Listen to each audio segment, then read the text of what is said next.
So, what did you notice when you went out and you talked to people and women that are absorbed your book and they're learning how to menopause? I love the title of your book. Thank you. Where are Thank the you. biggest hurdles they're coming up with? What are the biggest symptoms they're having?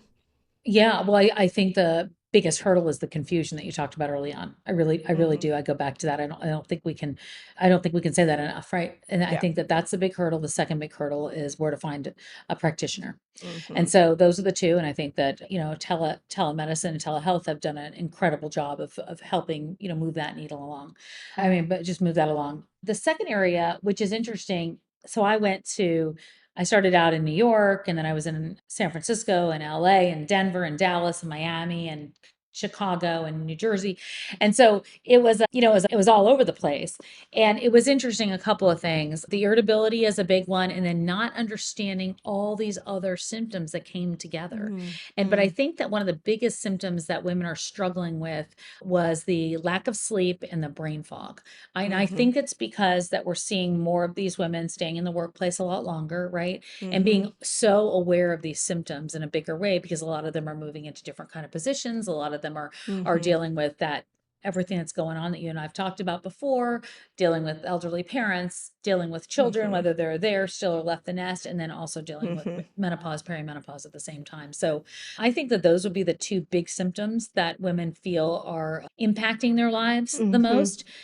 But I did find in every city, it was interesting to see how excited people were to come out and get together and talk. So whether it was about the book Hmm. or was about the documentary, it wasn't so much those two things, but it was the coming together as a community and saying like, oh wow, there's somebody here physically in Hmm. person that can help me. So it was interesting when I got off of the online and did that in person, how women were just so grateful to be there with somebody who could listen. And then that brought Hmm. me to really understand community in this space, which Yeah. I Yeah. think I underestimated community a little bit, Yeah. honestly. Yeah. I was Yeah. like, oh yeah, it's a couple of your friends that you go for walks with.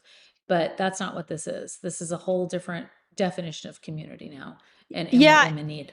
And I think if you look, one of the things that I researched in my for Age Like a Girl was, really what is the evolutionary reason behind menopause. And, of course, you find the grandmother hypothesis, which Sure. Lisa pointed out in her book.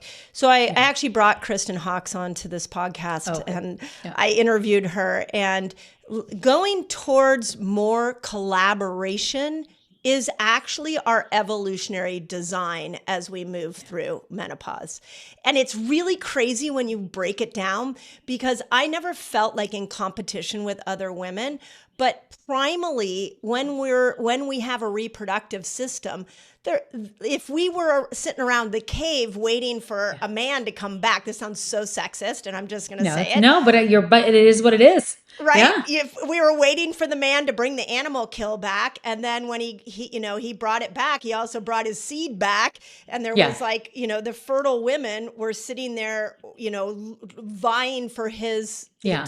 for him to reproduce, so that the Yeah. Pick species can me. continue. Yeah. Yeah, it's horrible. Yeah. It's horrible, Horrible. but but if you But but it's our primal design that you can't take out of us even in a modern world.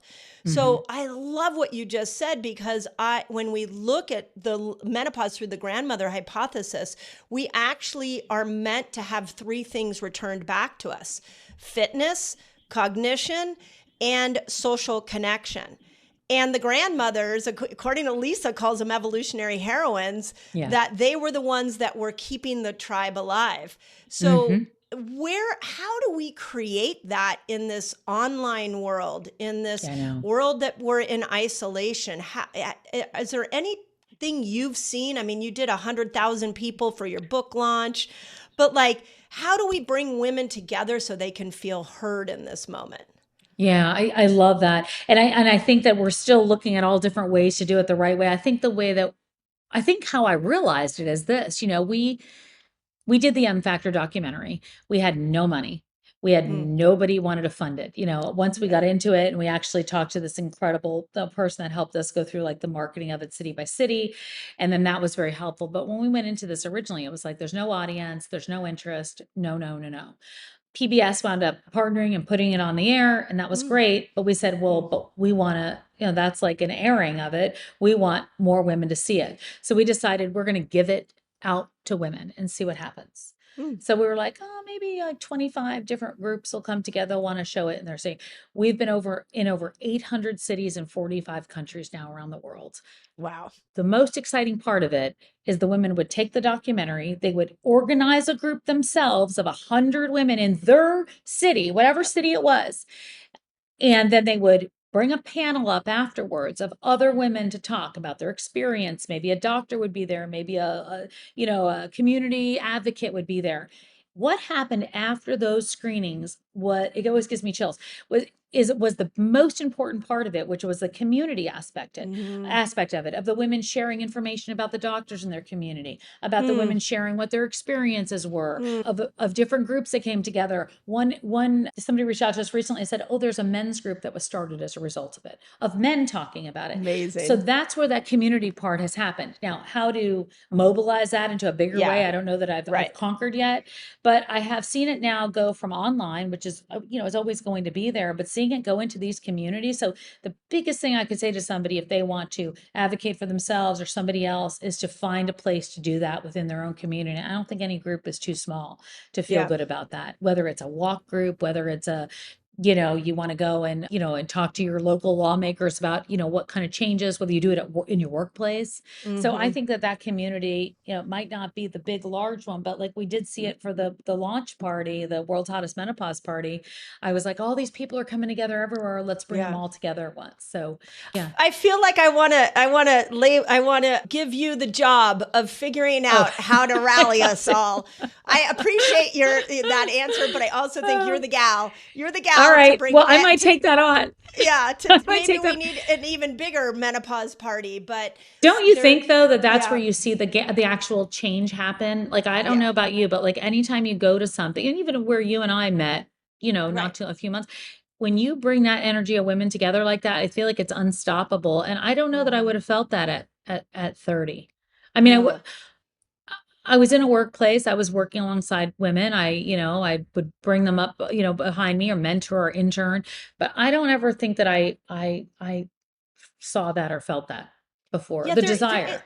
Yeah. And I think, again, I go back to there's like an undercurrent of competition, whether you're in the workplace or you're out at the bar or whatever, when we're in that reproductive or even on socials. Like I have a 25-year-old daughter, and I've watched her at 19 years old completely melt down because of something she saw on socials. So I think there is something that's unique about when we start to lose our cycle, we come together in such a beautiful way. And I keep thinking, how do we amplify that? That's what we need to be doing. And then I'm taking it on with you. Yeah, because you're right though. But I mean, when you think about it, you and I think we're around the same. I'm probably older than you. I think I'm older than you, right? I'm 55. Okay. So we're the same age. Yeah. And so we've been around, right? We've been around. We met as a result of this. Right? That's how we met. We've probably crossed over in a lot of different areas, but we met as a result of this, and actively are working on our own, in our own ways together and in our communities to continue to amplify this message. I don't know that we would have done that at 30. I think maybe we would have been like, oh, hi. Oh, yeah, okay, I can help you with the book. I'm a journalist. And we go on our merry ways. And so I do feel something, and I don't know about you, but I feel like I could reach out to anybody that I've met within this community now and go, hey, can you do me a favor? Can you help me out with this? Or I need, can you explain this to me? And so I'm hoping that women are starting to do that in their pockets too. And I'm starting to see that. And that's what was exciting to me on that book tour. We did 11 cities, and then we did Vegas to start it off. So 12 cities. Wow. And I saw that everywhere, and it was cool. Yeah, it was really cool to see. So one of the other things you said to me when we met that really sat with me, because I was in the final stages of writing Age Like a Girl. Yeah, you were. Met, and it was something I really thought about in the book is you had a woman come up to you at one of the book tours and say, thank you so much for your book. It gave me the courage to divorce my husband. And I spent a lot of time with my collaborative writers saying, I don't want this to be a divorce book. But there is a transformation that's going on where a lot of women are standing up and saying no more. and the husbands, we'll just stay on heterosexual relationships here, that they are like, what is going on? I liked who you were. I don't know who you're becoming. Talk to me a little bit about what you've seen, because you address divorce in your book. You know, how does a woman know if it's just a life shift, if it's her husband, does she need to leave? Like, there's a lot of confusion around that as well. Yeah, I agree with you. I'm so glad you brought that up because I don't think we talk about it quite enough.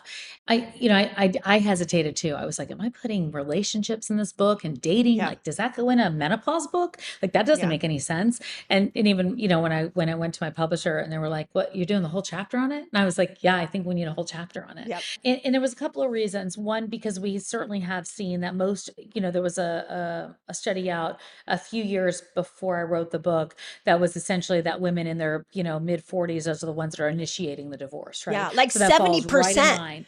Yeah, Like it was a ridiculous 70%. number. It was a ridiculous number. It's huge. And so that's one thing I'm like, that's not just a coincidence. Like, that just didn't just happen. There's not been a lot of, of research on it. There was a study out of the UK that they kind of did a survey and looked at some of that. But what I think is the part that was important to me was to say that, okay, the book that I wrote, How to Menopause, it starts in the doctor's office, but it doesn't end in the doctor's office. And I'm sure, I mean, that's what you're talking about. It goes to all different aspects of our lives, right? And so we can't ignore this relationship part. So we've got to deal with what's happening with us physically and what's going on psychologically, because that's really happening. And then I think we move into that relationship part. So a lot of the conversation I had on the road and even now is like, don't jump and make any of those decisions right this second. Like, get this part stabilized a little bit. Like, I don't say like balance all your hormones first and be perfect, but get this part worked out first. The you has to be the most important first, and then figure that out, because there might be a reason that you don't want to have sex. Look, the person could just be a jerk, but it also could be that like your body just doesn't feel like it. I got married again at 50. I went on my honeymoon and I was like, you want me to have sex with you now? Like, I couldn't. Is that what we're doing? I thought we were just hanging out. I was like, what? I thought we were just in Hawaii for fun. And so I understand that part of it, but I also say that like there was so much going on with me physically, I couldn't even make that decision then. If I had made a decision, it would have been not the right decision for me. That's also to say, if you go back to what you were saying with Lisa Mosconi and, and really kind of clearing out your head and what's important, what I want now, and if I had been married to the same person, I'm not sure that shift would have been, I would have stayed with that same person, so I think it depends, but I think it's very, very important to get this other part, figured out first, because hormones can really wreak havoc. But it's not surprising to me that we see this divorce rate really increase, and women getting back out there and going like, I don't even know if I want to date again. I want to just, I just need me for a little while. That's what I'm looking for. I'm not even looking for somebody else to come, to be near me. Yeah. And we're also learning what else we like with our bodies too. And so I think that's where the communication part, that's like sort of that in between of, hey, I never even liked that. I don't know why I thought I liked that, but this is what I like now. So I think that those are hard. Those are not always easy conversations to have, but very necessary. That's part of losing our filter. We're willing to say what we want to say, right? And so if we're going to have sex, we're not putting up with bad sex. I need to be more descriptive as to, what my needs are here. So I do think that could be the upside of a low libido is maybe you need to talk differently to your spouse about what your needs are, which is a really interesting conversation. There's a lot of connection that I'm seeing right now between the menopause conversation and the relationship conversation. And, we were with Julie Gottman together at Lisa Bilyeu's house. And one of the phrases she has that I really have used in my own menopausal journey is that women get depressed when they are in relationships where they are saying yes and they really want to say no. And when you say yes and you really want to say no, it builds resentment. I'm the queen. So much. Me too.